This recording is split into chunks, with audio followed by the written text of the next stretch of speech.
Bonjour à vous tous, j'espère que vous allez bien. Alors, la suite par rapport à la vidéo précédente, celle de s'appuyer sur un menu pour pouvoir s'enregistrer ou bien de s'authentifier ou bien de quitter et de, par exemple, là, ce qu'on a essayé en fait de faire, de faire la fonction d'enregistrement. Juste on rappelle ce qu'on a pu en fait faire la dernière fois, donc Python 3 et on fait appel à notre programme principal, donc menu. Là, un menu principal qui va s'ouvrir avec un pour le temps, pour l'enregistrement, 2 pour l'authentification, 3 pour quitter.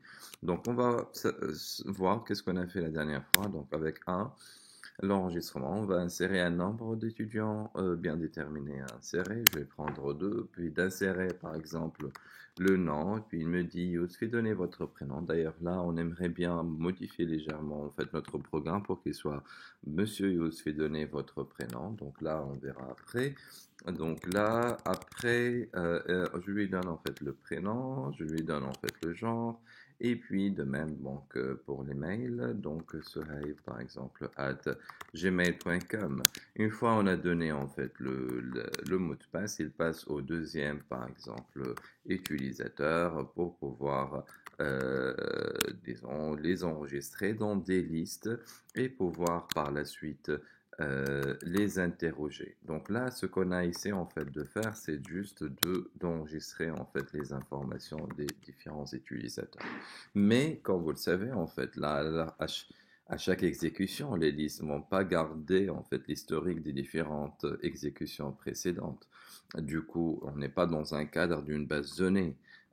Donc là, c'est juste pour pouvoir manipuler en fait les listes, voir comment on arrive en fait à euh, avoir une certaine malléabilité sur les listes et pouvoir en fait ne s'authentifier qu'après, juste avant, s'enregistrer pour pouvoir, par exemple, afficher bonjour monsieur, le nom avec toutes les lettres en majuscule, le prénom avec la première lettre en majuscule. Et par la suite, on pourrait, par exemple, faire appel à un exercice donné, c'est-à-dire l'utilisateur ne peut voir le contenu ou bien l'exécution d'un exercice donné qu'après avoir été authentifié. Donc du coup, ce qu'on va essayer déjà de faire, c'est de modifier en fait légèrement déjà notre programme principal, à savoir cette fonction donc d'enregistrement. Donc là, donnez votre genre, donnez votre prénom, nom. Du coup, en fait, si l'utilisateur il donne son nom directement, on aimerait bien en fait lui dire après Monsieur tel ou bien Madame tel, merci d'introduire votre prénom. Donc, du coup, on va écrire avoir ou bien récupérer en fait le genre avant même de faire appel au prénom et puis on peut en fait l'utiliser ici. Donc ça va être en fait la même chose à part le fait que on va utiliser la liste des genres. Donc une fois on utilise en fait la liste des genres et on fait un petit espace ici, donnez votre prénom, on fera de même pour les mails. Voilà, donc après pour les mails, donc donner les mails, voilà. Normalement ici, donc une fois donc on s'est enregistré, on prend un simple exemple avec un seul utilisateur, genre Yousfi, et voilà, donc je prends en fait le hash, Monsieur Yousfi, donnez votre prénom, je lui donne en fait mon prénom, puis donnez votre email, je lui donne mon email, et par la suite, le tour est joué, donc avec le mot de passe donné d'une façon invisible et hachée, donc, mais il est enregistré dans la liste des différents utilisateurs d'une façon hachée. On verra après comment on arrive à pouvoir afficher ces genres d'informations.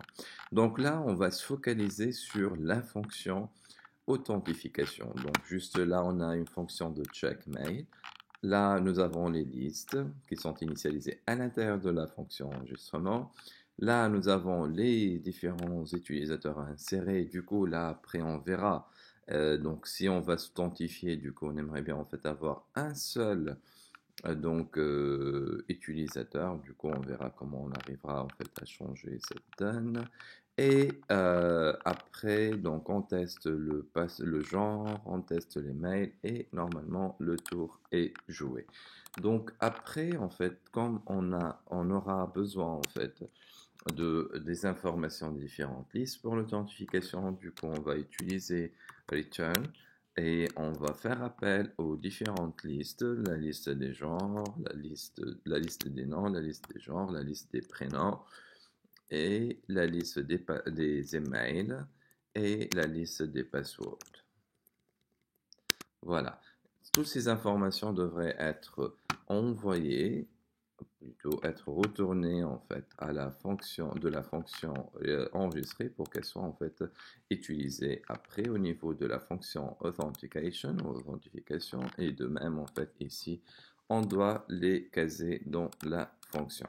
Après, on va pouvoir en fait modifier en fait ce programme de telle sorte qu'il prenne en considération. Donc là, les listes, on les a utilisées dans Authentifier. Du coup, on aimerait bien en fait les initialiser à l'extérieur en fait des différentes fonctions. Voilà, juste, je les décale un tout petit peu. Et là, il est joué. Et puis, en fait, après, je vais faire appel en fait donc à différentes donc l'authentifier on va juste contrôler disons les mails donc while true on va contrôler les mails et le password dans le cas en fait le mec il introduit un email valide donc input donner votre email, voilà. Et on va tester après si l'email il est bon ou pas. Donc, if check email, là c'est la première chose, il faut que l'email soit valide. Si l'email est valide, on va checker s'il est à l'intérieur de la liste des emails là.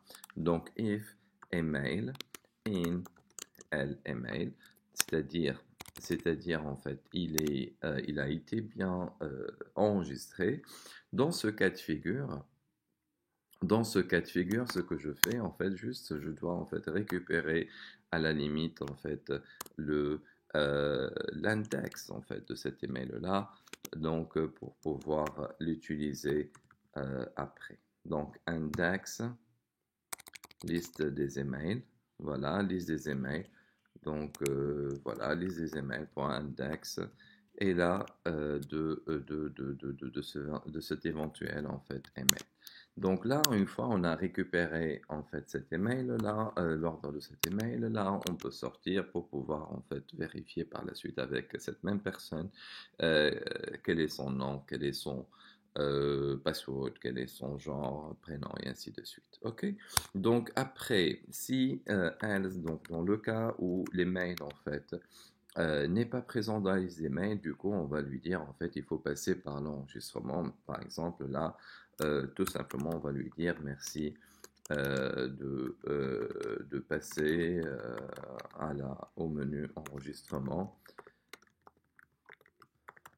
Voilà, et puis à la limite, si vous voulez, on peut carrément lui dire en fait, donc il doit en fait faire appel, par exemple, au menu principal, donc from programme principal, donc on va importer menu. Voilà. Donc, et puis, on va faire par exemple appel au menu. Voilà. Donc, après, donc else, là, dans l'autre cas de figure où l'email en fait n'est pas valide, on va lui dire merci de vérifier votre email. Voilà. Tout va bien. Là, jusqu'à maintenant, on va tester en tous les cas s'il va y avoir des erreurs. Donc, après, while true, là, pour le mot de passe, on aimerait bien faire de même, c'est-à-dire on va récupérer le password de l'utilisateur. Je peux mettre par exemple password égale. Donc là aussi, je dois importer quelques bibliothèques. Donc from get pass import get pass pour l'invisibilité en fait du mot de passe et puis from hashleap on va importer la fonction de hachage SHA de 56 par exemple, et puis on va pouvoir en fait hacher en fait le nécessaire. Donc là, getPass, Voilà, get pass, on va récupérer en fait le mot de passe, pwd genre 2 points, puis le encode, voilà, et puis le contenu en fait de l'objet. Voilà, donc pwd juste là, voilà. Et puis en fait, pwd, voilà. Et puis en fait, après avoir récupéré le mot de passe, on va vérifier en fait si ce mot de passe, il correspond bien en fait à cette personne-là qui est d'index J en fait. Donc là, if par exemple, on va prendre L du password, voilà, de cette personne-là en fait qui n'est autre que le J par exemple. Donc if le PWD égal à cette personne-là qui prétend en fait avoir ce même email. Dans ce cas de figure, on va lui dire print. euh, donc là, on peut en fait lui afficher, par exemple, on peut breaker tout simplement. Donc on peut breaker, on verra après. Donc on peut breaker dans ce cas de figure. Else, on va lui dire print mot de passe mot de passe incorrect ou mot de passe invalide. Après, une fois en fait, on a vérifié en fait le mot de passe. Par la suite, tout simplement, on va afficher par exemple des informations, genre comme on a dit, on aimerait bien afficher en fait les informations genre elle, genre de cette personne-là. Et puis, elle va afficher en fait son nom, voilà, de cette même personne-là. Et on aimerait bien que le nom en fait soit en majuscule. Voilà. Donc là, c'est le J, désolé. Donc là, c'est le J, beaucoup plus le J. Voilà. Et là, c'est le J aussi. Voilà. Et puis, donc, Monsieur Tel, le nom, en fait, il est en majuscule. Le prénom, par exemple, il est la première lettre, on va la prendre en majuscule. La première lettre, donc, on va prendre celle de J. Là, ce que j'ai entre mes mains, c'est le prénom. Puis, je vais prendre la première lettre.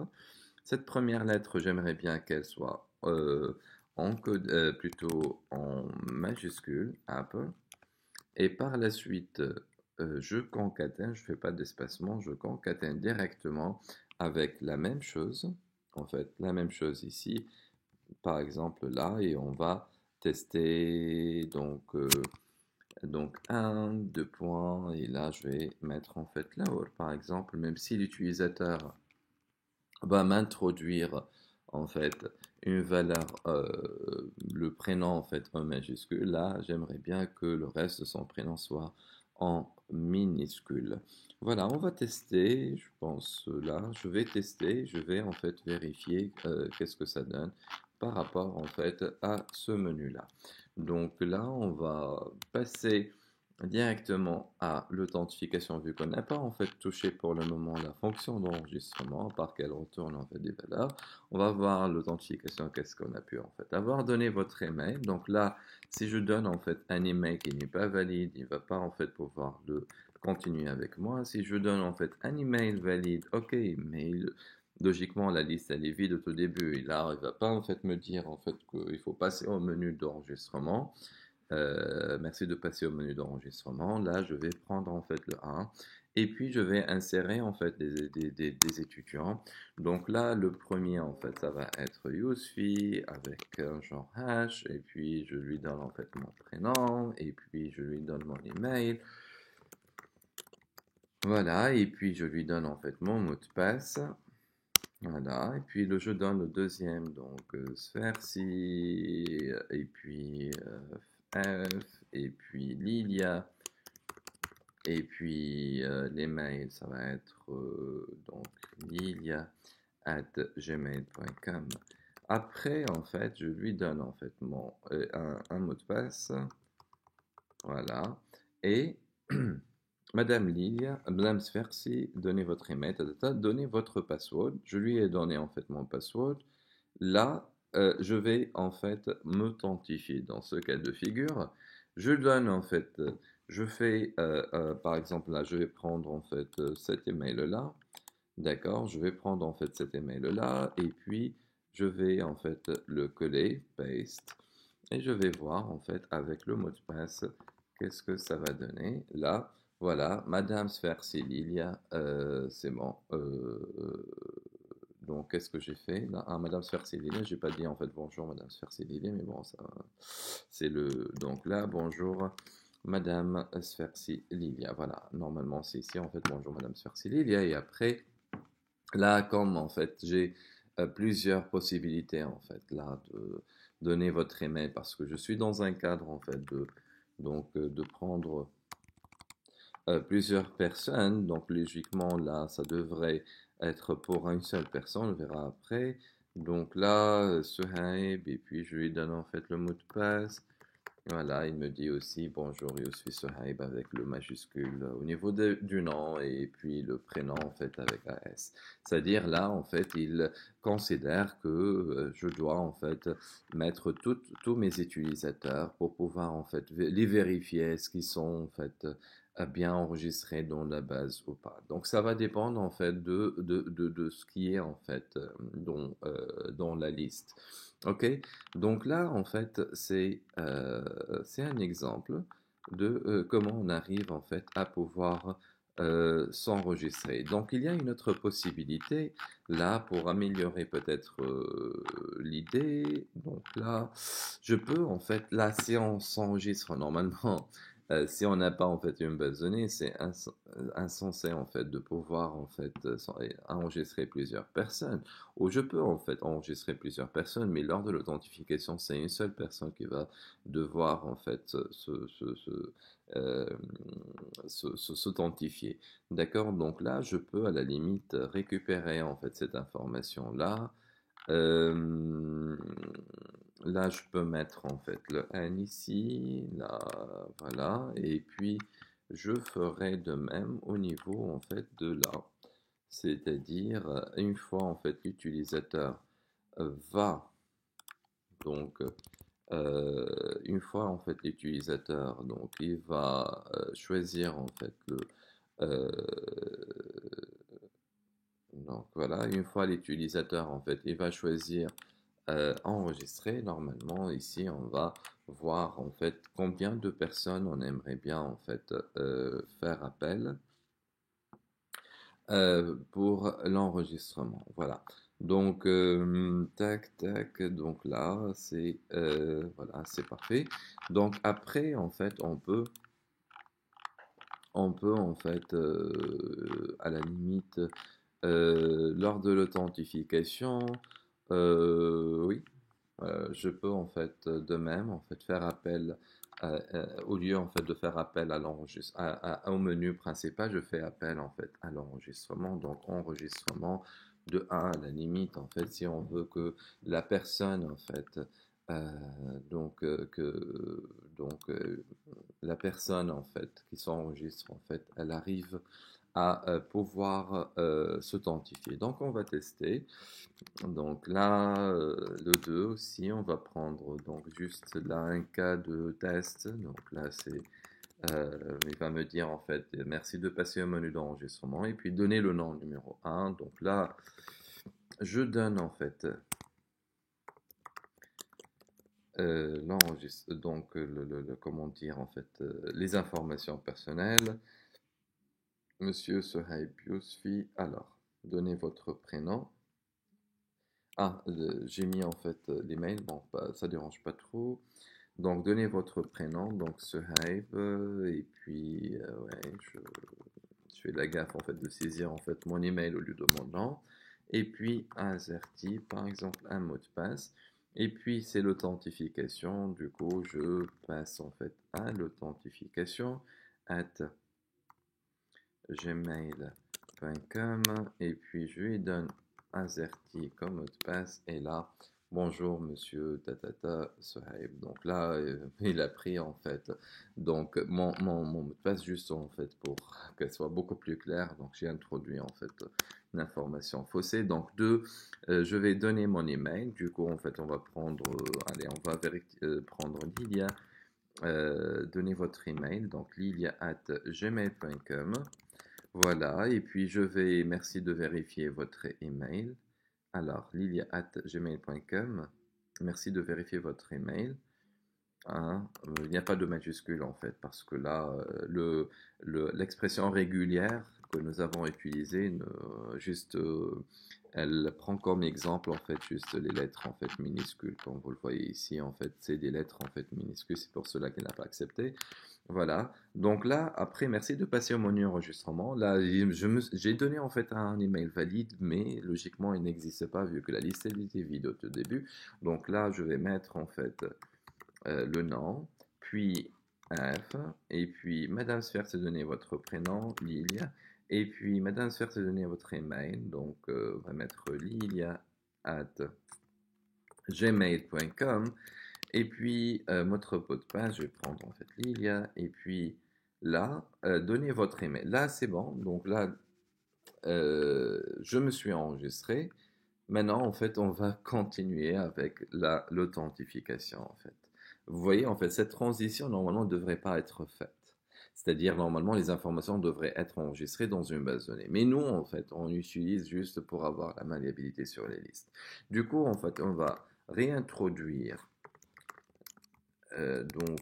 gmail.com, réintroduire. Donc là, le prénom c'est Lilia, le nom c'est Sversi. Du coup, le nom va être en majuscule, va me considérer en fait Sversi en tant que femme. Donc bonjour madame, normalement. Sversi tout en majuscule, il est avec le L en majuscule normalement. Une fois, je lui donne en fait le mot de passe. Donc euh, voilà, donc un mot de passe que j'ai donné qui n'est pas valide. Donc là, il donne en fait un mot de passe. Alors j'ai oublié en fait le mot de passe que j'ai introduit. Alors, donc juste, je vérifie.